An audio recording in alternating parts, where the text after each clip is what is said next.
Our first tipping point tonight, thousands of people across America turned out in the streets today to protest President Trump's immigration policies. But my question is, what rights did illegal immigrants enjoy before that they're now being denied under President Trump? Sanctuary cities were already against the law before Donald Trump. Crossing our border without adhering to our immigration process was already against the law before Donald Trump. Hiring migrant workers without visas was already against the law before Donald Trump. Welfare fraud was already against the law before Donald Trump. Making up a bogus social security number to get a job was already against the law before Donald Trump. Deportations already happened every day before Donald Trump. We already had a big border wall and border patrol before Donald Trump. What materially has changed except the chief executive, whose job it is to enforce the laws of the land, has actually started to enforce the laws of the land? These people seem to think it was something egregious. Take a look.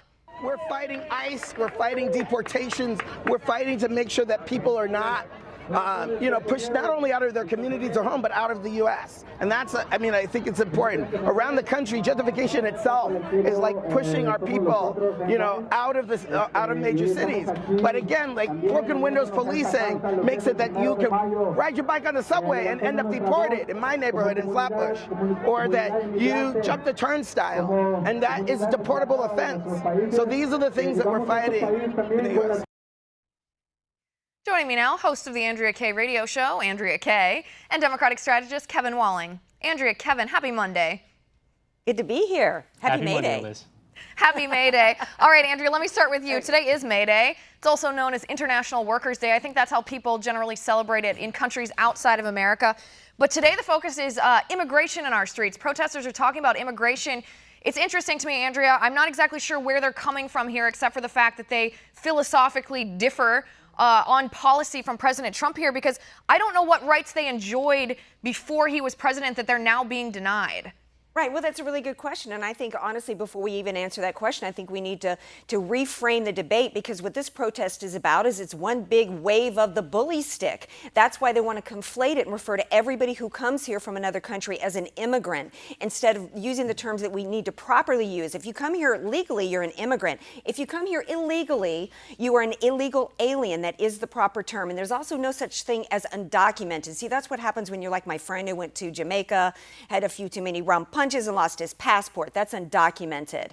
So, we need to reframe the debate, because that's what the liberals do so well. They conflate things. So if you say you want to seal the border, if you say you want to enforce existing immigration laws, they call you a hater and anti-immigrant.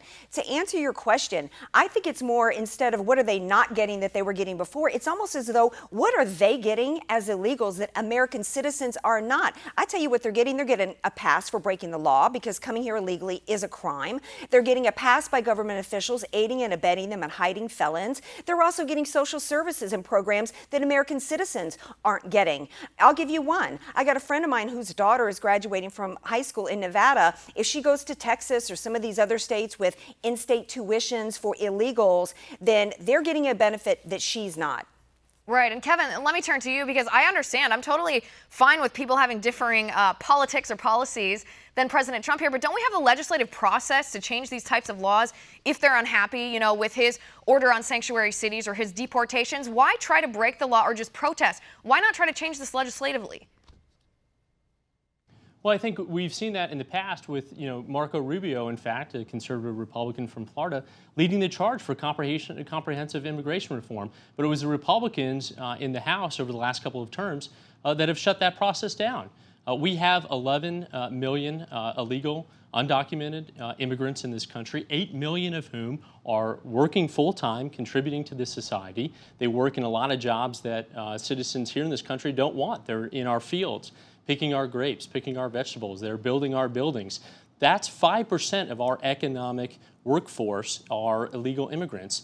And we need to figure out a solution, because just removing them, as this administration wants to do with the deportation force, is not the answer. The economic hit that would take on this country, it would be devastating. Right, and let me just push back really quick. I want to leave this conversation between the two of you, but I'm not quite sure that that's an accurate characterization of the deportation force or President Trump's deportation history. I mean, if we look at just strictly the numbers here, not what he said, not what his surrogates have said, if we look strictly at the numbers, the number of people he's deported since January 20th is actually less than the number of people President Obama deported in 2014 in that same time frame. And if he continues at the same rate that he's deporting people right now, it would be less than 500,000. It would be about 500,000 roughly people who are deported. That's not exactly going after 11 million illegal immigrants.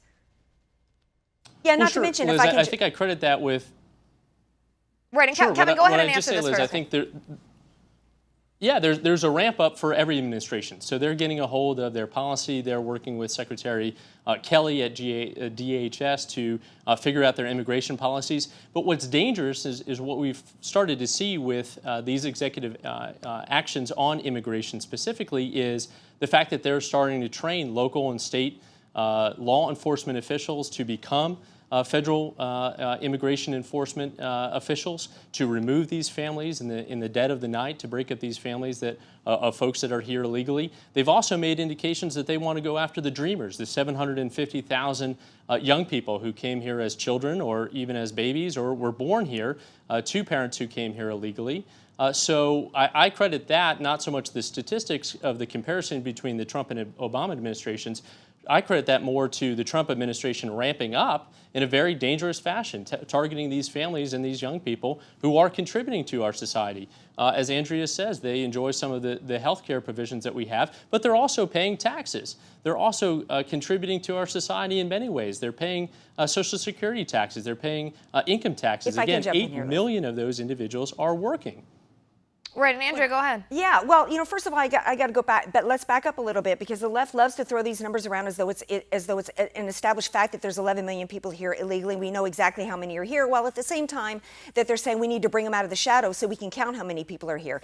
And on the same token, that one of the arguments for bringing them out of the shadows and granting them amnesty is so that they then will become tax-paying citizens. So then, which counters Kevin's argument that there are people that are here and contributing and paying taxes. We already know. From the best accurate estimates that they are a drain in the economy. But notice how Kevin shifted from the issue of aiding and abetting felons and the crimes that are being committed and are being covered up for and actually they're being protected by government officials over to some vague economic situation. In terms of Marco Rubio, the American people pushed back against comprehensive immigration reform because it was all about amnesty. And we're saying, hey, we have a right to have laws in our nation. We are a nation of laws. Where are the marches right now in Mexico with expats and other people down there protesting their inhuman laws, which are far stricter than ours? And oh, by the way, what May Day was even originally was supposed to be about was this is a communist holiday. Do these people even know that's really what May Day was supposed to all be about? Because that's who was behind this movement, and that's who's behind many of these marches today. And I would say, hey, look down at Venezuela. I think there's some marching down there too, but it's not really pro-Marxist. Right, and maybe that's a topic for a different day. Kevin, let me ask you one thing. I want to go back to what you said before. You used the word dangerous a couple times. You talked about President Trump's immigration policies or things that he said, the deportation force perhaps being dangerous, his executive order being dangerous. And I want to ask you, first of all, what's dangerous about ramping up his rhetoric or using Attorney General Sessions to ramp up rhetoric so that to deter people, I should say, from crossing our borders? Because that's what we've seen, and it seems to me that perhaps is the most humane way we've ever been able to deter illegal immigrants from crossing our borders ever. Just words. Well, I think, Liz, that's an interesting point. I mean, we've seen illegal immigration in this country on the strongest decline that we've seen in years since the recession here in this country. But again, the dangerous thing with this administration, I keep using that word dangerous, is what is rhetoric and what is policy? And again, because this president is an untried politician now, we don't know what is legitimate policy, whether they actually do plan to go after those students and those dreamers here, those 750,000 people, whether they do want to break up families in the middle of the night. Right, wait a second though. If I may, I want to interrupt here because I take issue, I guess, with the word dangerous because I think it dilutes actual dangerous politicians or actual danger in our country. We've gotten so sensationalist in our media that we use these terms like despotism and dangerous and illegitimate when truthfully it's just philosophical differences. And I want to make sure to differentiate that because if you look back at President Obama too, he issued an executive order on immigration that was sued all the way to the Supreme Court. The Supreme Court overturned that. And Kevin, I didn't hear Democrats at that time saying that what President Obama did was a dangerous thing. Well, not if I can jump in here, Liz, I would also suggest that if we're going let's to get talk to the about facts, though, about.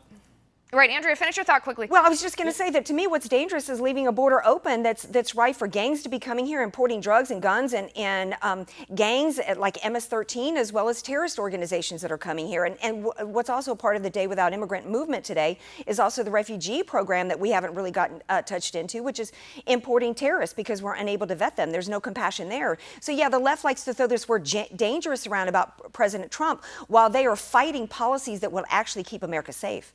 And Kevin, go ahead, last word.